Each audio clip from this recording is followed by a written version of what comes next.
Olá, queridos amigos, queridas amigas que nos acompanham aqui no canal da BPE e no canal Paz e Bem.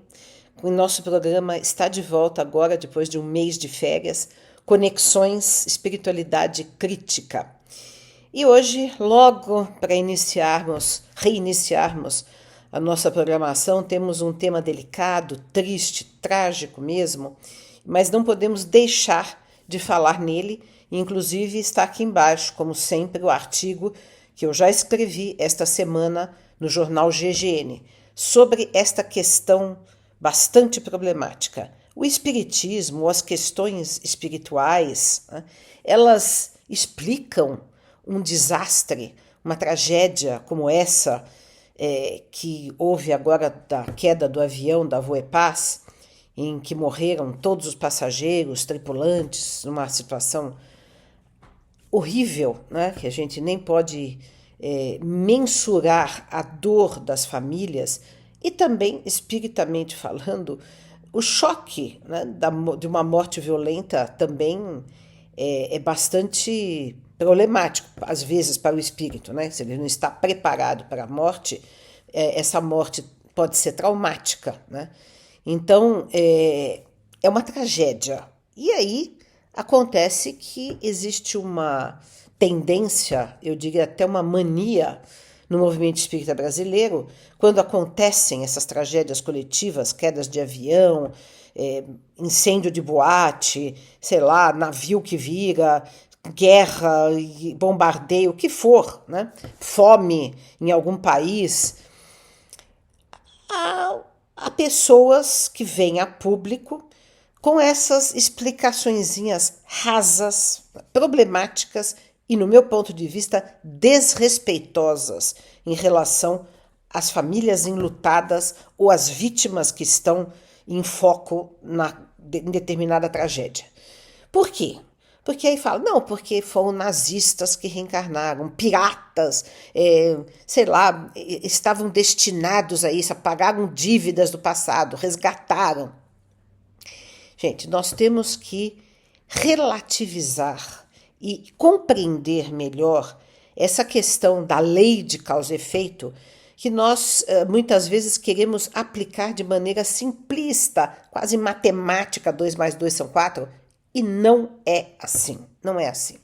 Primeiro porque nós estamos fazendo aqui, inclusive no meu livro recente, Kardec para o século XXI, né, eu trabalho bastante essa questão, nós estamos fazendo uma releitura do espiritismo não punitivista, né, ou seja, essa ideia de que tudo é resgate do passado, que todo sofrimento é punição por algo que nós fizemos em outras vidas, é uma ideia muito canhestra, muito pequena, muito vingativa da lei divina. E Jesus disse, misericórdia quero, não sacrifício, perdoai 70 vezes 7, se nós devemos perdoar 70 vezes 7, então como que Deus não nos perdoa infinitamente? Como nós também não devemos nos perdoar infinitamente? Ou seja, essa ideia de que todo sofrimento é resgate, é punição, tem uma projeção de conceito de justiça divina punitiva, até vingativa, eu diria. Então isso é infantil, isso é incompatível, inclusive com concepção de Deus mais abrangente, de um Deus cósmico, universal, de um Deus que é amor apenas. Porque, sabe, senão também nós estaríamos sempre nesta roda, como dizem os hinduístas e os budistas, né? Nesta roda do karma, né? Porque a gente faz uma coisa, resgata ali, depois aí o outro que fez também tem que resgatar. E assim a gente vai nessa roda infinita de ações e reações, de punições, de sofrimento, e não escapa disso, né? Dentro de uma perspectiva de muita dor, né? Então, nós devemos relativizar isso. Os sofrimentos acontecem também e principalmente para o nosso aprendizado, mas também como contingência deste mundo. Basta estarmos neste mundo para podermos sofrer um acidente, pegarmos uma Covid, Por exemplo, vamos ver a questão da Covid. Vocês acham que todas as pessoas que morreram na Covid, que pegaram a Covid, que ficaram com sequelas, todas estavam resgatando coisas do passado? Não. Aliás, isto está em Kardec, no Livro dos Espíritos, quando ele analisa as tragédias as climáticas, né? Ele fala que não tem a ver com essa questão de resgate coletivo, de jeito nenhum. São coisas, contingências de estarmos nesse mundo. Esse mundo é este. Esse mundo é injusto, esse mundo tem tragédias, esse mundo tem tsunamis. Está certo que recentemente as tragédias climáticas somos nós que estamos provocando, mas nem sempre as tragédias climáticas somos nós que provocamos. Furacões, vulcões. Então, são coisas que fazem parte da estrutura material do mundo. Aí vocês falam, mas como a pessoa pode ser morta num desastre de avião, numa tsunami, o que for, né? De uma maneira violenta assim, sem merecer? Gente, o sofrimento faz parte da estrutura da existência. Os animais sofrem com merecimento? Eles fizeram alguma coisa em outras vidas? Não. E o sofrimento faz parte da vida animal, faz parte da vida vegetal, faz parte da vida. É preciso nós aceitarmos isso. Claro que temos que caminhar para um mundo em que os sofrimentos sejam minorados, sejam confortados, sejam evitados. E é para isso que tem a ciência. Aliás, também para isso servem os sofrimentos. Para nós procurarmos alternativas. Agora, como no caso desta queda, dessa tragédia do avião e de outras, por exemplo, da Boate Kiss, anos atrás, lá no sul, né, em Santa Maria, que todo mundo morreu, né? E aí vieram aquelas histórias, eram nazistas reencarnados. Gente, isso é um desrespeito absoluto, é um cinismo absoluto que se joga na cara dos familiares que perderam esses entes queridos. Então, além de terem perdido, não, eles mereceram porque eram nazistas. Eles mereceram porque eram piratas reencarnados. Gente, que isso? Quem pode dizer uma coisa dessa? Em primeiro lugar, que evidências existem para se fazer uma afirmativa dessa tão banal, tão aleatória e tão condenatória, né? E tão culpabilizadora das vítimas. É isso que é o problema. É como dizer que a criança que é estuprada também teve participação, também, ou seja, vejam que mal comparando ou bem comparando, essa ideia que nós criticamos em algumas pessoas de extrema direita e cínicas e que fazem parte desse conluio de violência contra crianças e mulheres, quando dizem que a mulher que é estuprada é culpada, quando dizem que a criança que foi abusada sexualmente é culpada. Então, a pessoa que morreu lá numa desastre de avião é culpada de outras vidas, né? Ela estava resgatando. Porque nós entendemos a justiça divina como punição, como algo vingativo. Gente, não funciona assim, não é assim. E olha, e outra coisa, que essa é uma questão importante, ao justificarmos desta maneira essas ocorrências, nós evitamos de reconhecer as causas sociais, políticas, pessoais, né? Ou seja, que ensejaram aquele evento. Então, nesse caso, por exemplo, né, o caso da queda do avião está sendo investigado, não podemos afirmar nada, mas parece, com toda a aparência, que aliás, agora faz 2 dias de novo, houve uma pane num avião igual, da mesma companhia, e que teve que fazer um pouso forçado em Uberlândia. Então parece que há problemas de manutenção, há problemas da estrutura, ou seja, o avião tinha sofrido um abalo estrutural alguns meses antes, 2 dias antes estava voando sem ar-condicionado, isso tudo já está nas redes, né? Tudo bem que ainda não há um diagnóstico definitivo, mas ao que tudo indica, há responsáveis por essa tragédia. Aí nós vamos culpar as vítimas, é isso. E aí eu publiquei esse artigo e houve várias manifestações, inclusive ofensivas, né, como sempre. Você está cada dia mais se afastando de Kardec, você está desconsiderando tudo que acontece no mundo é justo, porque é justiça divina. Não. Nós vivemos num mundo injusto, queridos e queridas.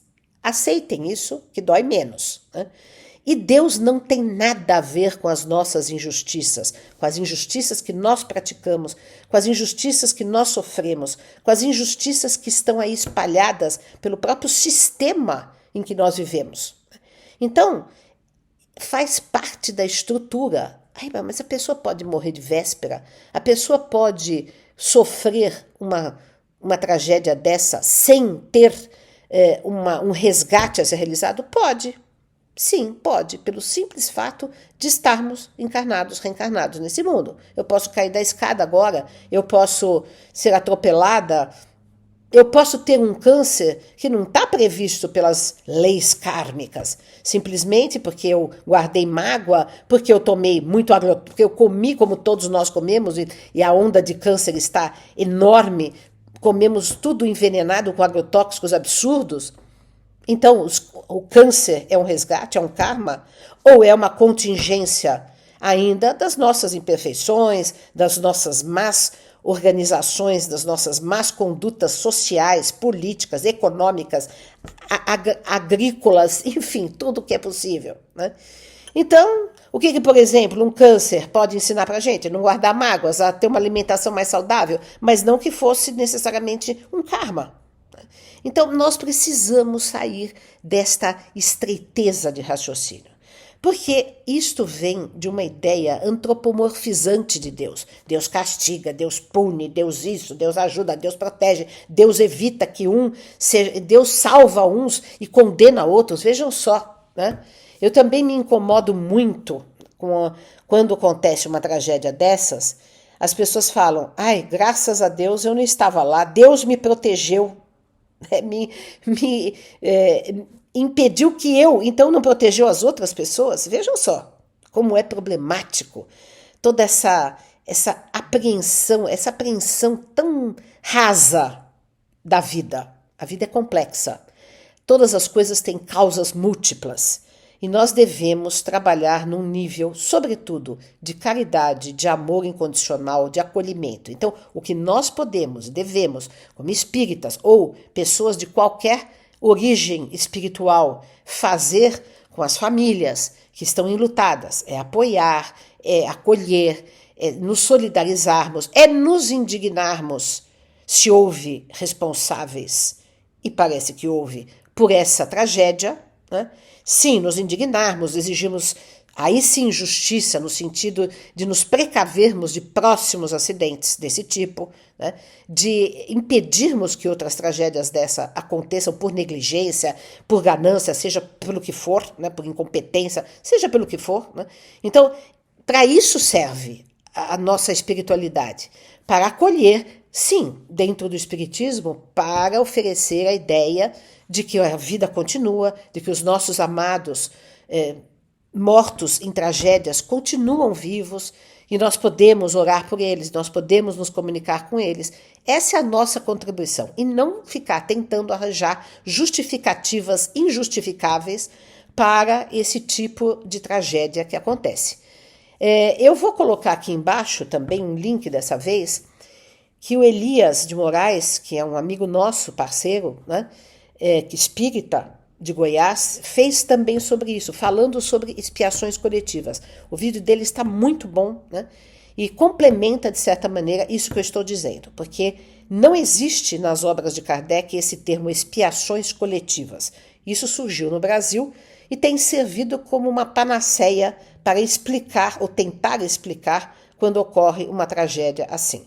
Vamos evitar esse tipo de raciocínio, porque ele é desrespeitoso, ele falta com a caridade e ele não corresponde à verdade. Nós ficamos por aqui, leiam o nosso artigo também, aí do GGN, que está o link abaixo, e nos acompanhem no nosso canal da BPE, façam inscrição no nosso canal da BPE, tá? Um grande abraço para todo mundo.